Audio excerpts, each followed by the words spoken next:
the street. Slime City is a hot mess. Good thing I'm not a crime fighter. I'm a grime fighter. That's right. Run and tell that, Captain Durag. Watching. Is this nigga serious? This might be the most unintentionally racist thing I have ever seen from Disney every year.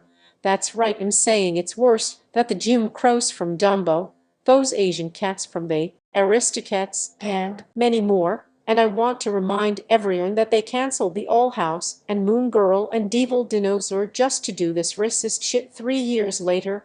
I know that I shouldn't be surprised about this since it's Disney we're talking about, but man, just when I thought that they couldn't get and more despicable with Bionins, Fate, and Blacktavius, I literally found out last night that Disney went and did this shit. So much Disney's is so progressive bullshit that they have been pulling out of their ass. So I get that I have to talk about the show first. So for the many people that don't know, Captain Durag is from the series Hey and he appears in episode 8 titled Don't Mess with It. As for the actual show, it's about a whimsical and music-filled family comedy about an imaginative young girl who, along with her stuffed bunny sidekick Theo, uses her big imagination to make ordinary life moments extraordinary. So basically every single generic pressful plot known to mankind. Got it?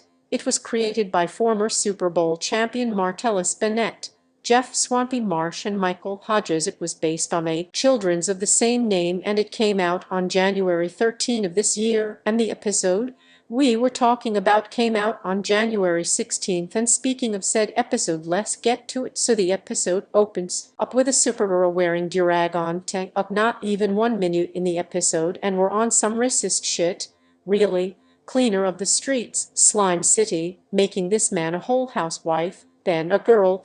Ozzy talks about how it's fun watching a superhero take out literal trash, and her dad talk about how Captain wears his Durag to keep his hair on point.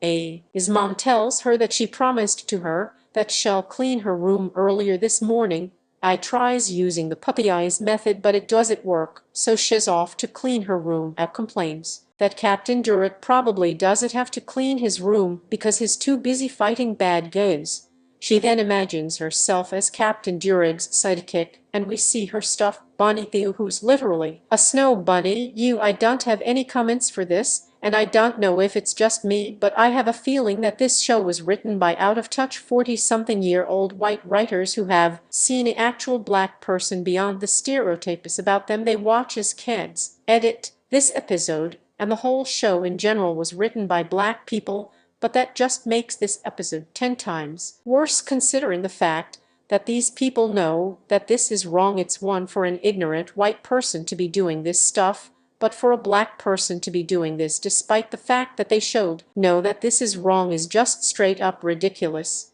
But anywho, Captain berates her for not cleaning up their headquarters, and lies about it, and Captain teaches her how to clean up her room with a song. And before we move on to anything, I just have to say, why didn't they just name him any that relates to cleanness, like I don't know, Captain Cleansing or Cleans or anything that Durag? Like, seriously, even I can attempt to think of a name that isn't Captain Durag.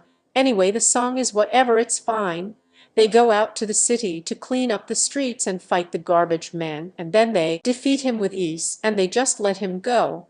They didn't even bother to arrest the damn thing, just letting him scurrying along, and I learns the importance of cleanliness, and that's it.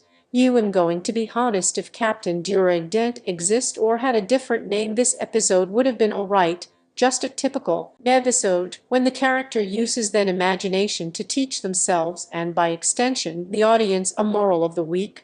Honesty, if it wasn't for the writers being so utterly incompetent with Captain Durag, I probably wouldn't even mind this show, but here we are. This episode, along with what Marvel's doing to Miles and Blacktavius, it shows that these writers really don't know how to write for a black character in an attempt to be seen as progressive and accepting. All it shows how really ignorant these writers really are, and I can the same thing to Disney and every single company. If they actually care about diversity, they wouldn't be doing shit like this. By Odin's fade.